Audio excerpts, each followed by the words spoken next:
নমস্কার বন্ধুরা, চম্পাস কিচেনে সবাইকে স্বাগত জানাই। আজকের রেসিপি হচ্ছে ইলিশ মাছের মাথা দিয়ে কচুর শাক। খুব সহজে কম তেল মশলা ইউজ করে এই রান্নাটা আমি কি করে করি, চলো তার রেসিপিটা চটপট দেখে নেওয়া যাক।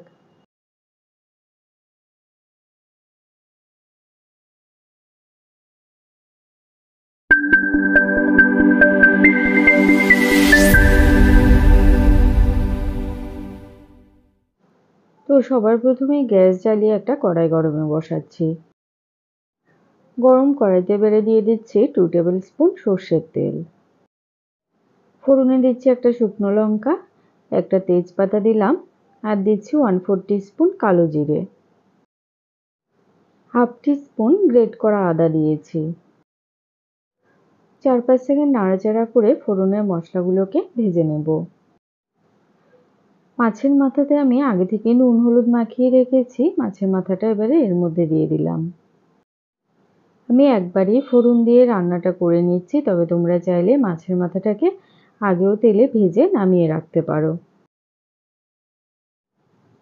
এখন এতে দিচ্ছি 1/4 টিস্পুন হলুদ গুঁড়ো, হাফ টিস্পুন জিরে গুঁড়ো, আর দেব হাফ টিস্পুন নুন। কচুর শাক সামান্য নুন দিয়ে প্রেসার কুকারে 2টো সিটি মেরে আগে থেকেই ভাপিয়ে জল ঝরিয়ে রেখেছি। মাছের মাথা ভাজা হয়ে গেছে, এবারে ভাপিয়ে নেওয়া কচুর শাকটা দিয়ে দিলাম। শোলা কচুর শাক সমেত কচি যে অংশটা রয়েছে সেটাও আমি এতে দিয়ে দিয়েছি। এবারে সমস্ত কিছুকে বেশ ভালো করে একবার মিশিয়ে নেব। সামান্য কয়েক দানা চিনি দিয়ে দিচ্ছি। আমাদের চ্যানেল চম্পাস কিচেনের রেসিপিগুলো যদি তোমাদের ভালো লাগে তাহলে অবশ্যই চ্যানেলটাকে সাবস্ক্রাইব করে নেবে এবং পাশে থাকা বেল আইকনটাকে প্রেস করে দেবে। এতে করে যখনই আমি নতুন ভিডিও আপলোড করব সাথে সাথে এই নোটিফিকেশান তোমাদের কাছে পৌঁছে যাবে। যে যেমন ঝাল খেতে পছন্দ করো সেই বুঝেই লঙ্কা এর মধ্যে ব্যবহার করবে। আমার ঘরে যেহেতু ছোট বাচ্চা রয়েছে তাই আমি এতে আলাদা করে লঙ্কা দিচ্ছি না, শুকনো লঙ্কা থেকে যেটুকুনি ঝাল বেরোবে এতেই হয়ে যাবে।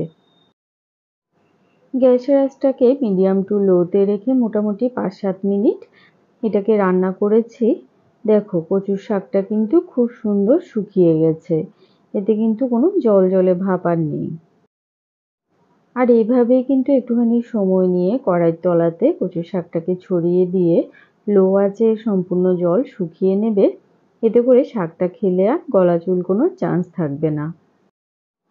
ইলিশ মাছের মাথা দিয়ে কচুর শাক কিন্তু গরম ভাতের সাথে পরিবেশন করার জন্য একদম রেডি।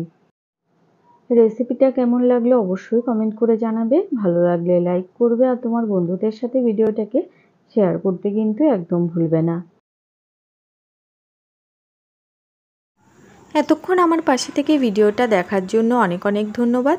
ভালো থাকবে, সুস্থ থাকবে। পরের ভিডিওতে আবার দেখা হবে। বাই।